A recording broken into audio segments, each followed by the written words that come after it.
March 28 கணித வரலாற்றுல இது ஒரு கோல்டன் டேனே சொல்லலாம். ஏன் அப்படி சொல்றோம்? வாங்க அதை பத்தி தான் இப்ப விரிவா பார்க்க போறோம். இந்த ஒரு தேதி, அதாவது மார்ச் 28, 4 பெரிய கணித மேதைகளோட வாழ்க்கைய ஒன்னா இணைக்குது. யோசிச்சு பாருங்க, அவங்க வேற வேற நூற்றாண்டுல வாழ்ந்தவங்க, வேற வேற நாட்டுல இருந்தவங்க. ஆனா இந்த ஒரு நாள் அவங்க எல்லாருக்கும் பொதுவா இருக்கு. அது எப்படி? வாங்க அவங்க ஒவ்வொருத்தரோட கதையையும் பார்க்கலாம். சரி, நாம முதல்ல சந்திக்க போற நபர் யாருன்னு பாத்தீங்கன்னா, இன்னைக்கு நம்ம வாழ்க்கையே மாத்திட்டு இருக்கிற ஒரு விஷயத்துக்கு அடித்தளம் போட்டவர். அதாவது கம்ப்யூட்டர்களுக்கு எப்படி கத்துக்கணும்னு சொல்லி கொடுத்த ஒரு மாமேதை. அவரோட தியரி பேரு ப்ராபப்ளி அப்ராக்சிமேட்லி கரெக்ட். சுருக்கமா பேக் லேர்னிங் தியரின்னு சொல்லுவாங்க. கேட்க கொஞ்சம் கஷ்டமா இருந்தாலும் விஷயம் சிம்பிள் தான். இன்னைக்கு நாம ஏஐ மிஷின் லேர்னிங்னு சொல்றோம்ல, அதுக்கெல்லாம் இதுதான் பேஸ். அதாவது ஒரு கம்ப்யூட்டர் எப்படி கிட்டத்தட்ட சரியா ஒரு விஷயத்தை யூகிக்க கத்துக்குதுங்கிறது தான் இந்த தியரி. இதனால தான் உங்க போனுக்கு நீங்க அடுத்து என்ன பாட்டு கேட்பீங்க, யாருக்கு கால் பண்ணுவீங்கன்னு ஓரளவுக்கு கரெக்டா யூகிக்க முடியுது. நிஜமாவே அடுத்த முறை உங்க போன்ல ஒரு பாட்டு சஜஷன்ல வரும்போதோ இல்ல Facebookல ஒரு போட்டோவை ஆட்டோமேட்டிக்கா டேக் பண்ணும்போதோ ஒரு நிமிஷம் நில்லுங்க. அங்க வேலை செய்யறது லெஸ்லி வேலியன்ட்டோட கணிதம் தான். சூப்பர்ல. ஓகே, இது ஒரு கதை. இப்ப நாம திரும்பவும் மார்ச் 28ஆம் தேதிக்கு வருவோம். ஆனா இந்த முறை டைம் டிராவல் பண்ணி கொஞ்சம் பின்னாடி வேறொரு நூற்றாண்டுக்கு போக போறோம்.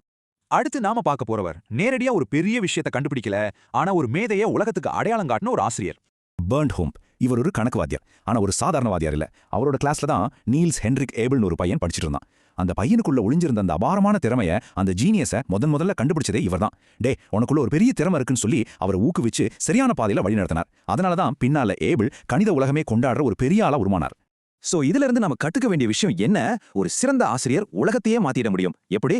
உலகத்தையே மாத்த போற அந்த ஒரு மாணவனை கண்டுபிடிக்கிறது மூலமா. அதே மார்ச் 28. ஆனா இப்ப நம்ம இன்னொரு நூற்றாண்டுக்கு ஜம்ப் பண்றோம். இங்க ஒரு புது பெரிய ஐடியா காத்துட்டு இருக்கு. வாங்க அடுத்த கதைக்குள்ள போலாம். இவரோட பேரு ஜார்ஜ் பாக்ஸ். இவருக்கு ஒரு செல்லப்பெயர் உண்டு, தி மாஸ்டர் ஆஃப் ரோபஸ்னஸ். அப்படின்னா என்ன?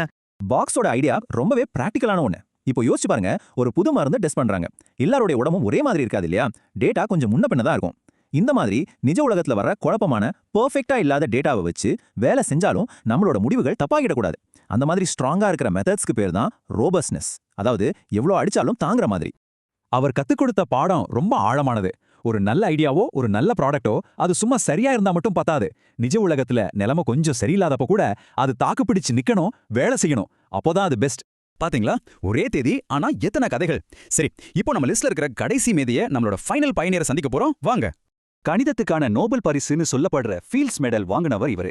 இவரோட பேரு அலெக்சாண்டர் குரோதண்டிக். இவருக்கு ஒரு பொருத்தமான பட்டம் இருக்கு, தி ஆர்கிடெக்ட் ஆஃப் அப்ஸ்ட்ராக்ஷன். அதாவது கற்பனைக்கு எட்டாத விஷயங்களை கூட கட்டமைச்ச ஒரு சிற்பி. பொதுவா கணிதத்துல நம்ம ஒரு வரைபடத்தையோ இல்ல ஒரு சமன்பாட்டையும் வச்சுதான் ஒரு பிரச்சனையை புரிஞ்சிக்க முயற்சி பண்ணுவோம். ஆனா குரோதண்டிக் என்ன பண்ணார் தெரியுமா?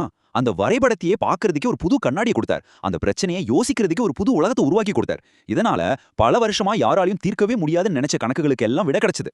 அதாவது அவர் வெறும் பழைய கணக்குகளுக்கு விடை கண்டுபிடிக்கல, கணிதம் பயணம் பண்றதுக்காகவே, கண்டுபிடிக்கிறதுக்காகவே முழுசா புது புது பிரபஞ்சங்களையே உருவாக்கி கொடுத்துட்டு போயிருக்கார்.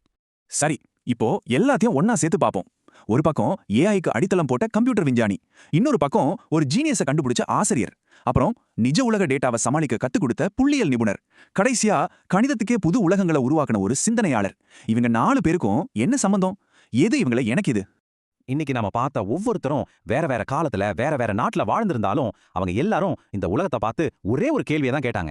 இந்த குழப்பத்துக்குள்ள, இந்த சிக்கல்களுக்குள்ள ஒளிஞ்சிருக்கிற அந்த ஒரு பேட்டர்ன் என்ன அப்படிங்கிற கேள்விதான் அது.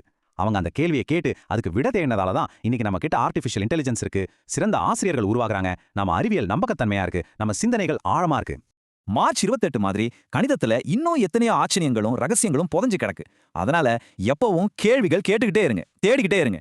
அடுத்த பகுதியில இன்னொரு சுவாரஸ்யமான விஷயத்தோட உங்களை சந்திக்கிறேன். அது வரைக்கும்